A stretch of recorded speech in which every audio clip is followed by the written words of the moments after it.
مصر کے اندر حضرت موسیٰ علیہ السلام نے ایک کبتی کو تھپڑ مار دیا تھا۔ قرآن مجید کے دامن میں یہ واقعہ موجود ہے۔ تو آپ کی جلالت اور آپ کے زور کی تاب نہ لاتے ہوئے وہ وہیں ڈھیر ہو گیا اور اس کی موت واقع ہو گئی۔ تو مصر کے حالات کشیدہ ہو گئے اور حضرت موسیٰ علیہ السلام کو مصر چھوڑنا پڑا۔ تو وہ شہر مدین کی جانب جا رہے تھے کہ راستے کے اندر ایک کنواں تھا، وہاں کچھ لوگ اپنے جانوروں کو پانی پلا رہے تھے۔ تو حضرت موسیٰ نے دیکھا کہ دو پردہ دار خواتین ہیں، وہ اپنے جانوروں کو ایک سمت لیے کھڑی ہیں۔ سمجھ گئے کہ مردوں کے ہجوم میں آنا نہیں چاہ رہی، ان کا حیا مانے ہے، تو آگے بڑھے اور ان کے جانور ہانکے اور ان کو سیراب کیا اور پھر ان کی جانب ہانک دیے۔ وہ واپس گئیں اور اپنے والد بزرگوار سے کہا کہ ایک سالے نوجوان جس کی آنکھوں میں شرم و حیا تھا، اس نے ہمارے ساتھ یہ مہربانی کی۔ تو ان کے والد گرامی نے کہا کہ جاؤ اس کو بلا کے لاؤ۔ قرآن مجید میں اس کا ذکر کیا گیا۔ فَجَاءَتْهُ إِحْدَاهُمَا تَمْشِي عَلَىٰ اسْتِحْيَاءٍ، ان میں سے ایک خاتون حیا میں سمٹی ہوئی حاضر ہوئی۔ اس نے کہا کہ ہمارے والد گرامی آپ کو بلاتے ہیں، آپ نے ہمارے ساتھ جو مہربانی کی ہے اس کا وہ اجر دینا چاہتے ہیں۔ تو حضرت موسیٰ علیہ السلام ان کے ساتھ چلے گئے، اور جب گئے تو یہ گھر تھا حضرت شعیب علیہ السلام کا، اور یہ صاحبزادیاں حضرت شعیب علیہ السلام کی تھیں۔ تو اس خاتون کا شرم و حیا کے ماحول میں حضرت موسیٰ علیہ السلام کو یہ کہنا اور چل کے اس انداز سے آنا، قرآن نے اس کی حکایت بیان کی ہے۔ تو خدا کو پسند ہے کوئی خاتون حیا کے ماحول میں آئے تو اللہ اس کی آمد کو اور اس کے آنے کو قرآن کا عنوان بنا دیتا ہے اور قرآن کی حکایت بنا دیتا ہے کہ جو خاتون حیا کے جوہر کی مالکہ ہو وہ اللہ کو کتنی اچھی لگتی ہے۔ اللہ اکبر۔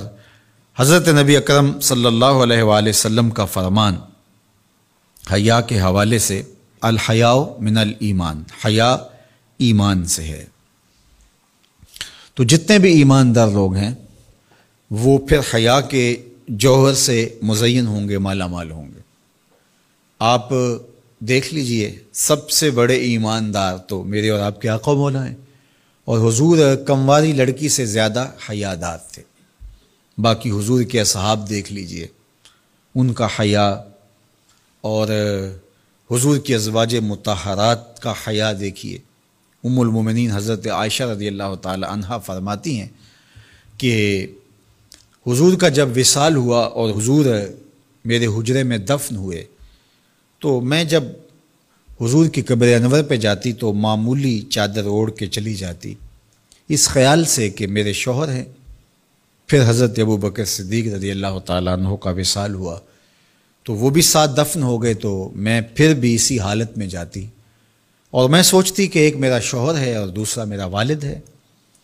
کہا پھر حضرت عمر رضی اللہ تعالیٰ عنہ کا انتقال ہوا اور وہ بھی ساتھ مدفون ہوئے۔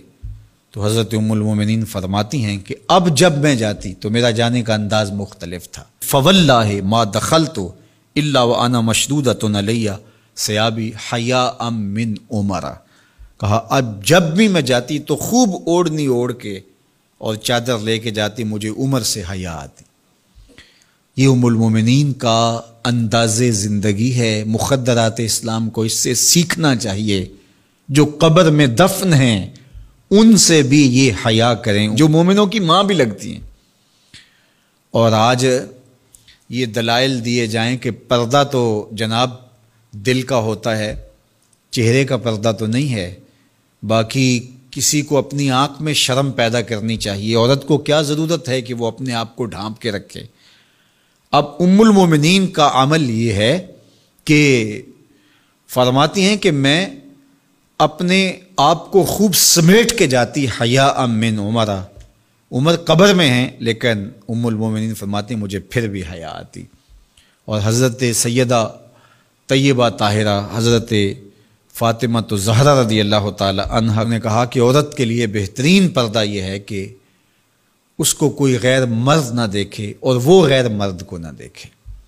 تو جب یہ ہمارا دین ہمیں سکھاتا ہے اور حیا کا یہ سبق دیتا ہے، بڑوں سے حیا کرنے کی تلقین کی گئی، اللہ سے حیا کرنے کی، اس کے رسول سے حیا کرنے کی تلقین کی گئی۔ صحابہ فرماتے ہیں بعض اوقات ہم کچھ پوچھنا چاہتے ہوتے تھے اور حضور کے حیا کی وجہ سے ہم ایک عرصہ تک وہ بات نہیں پوچھ پاتے تھے۔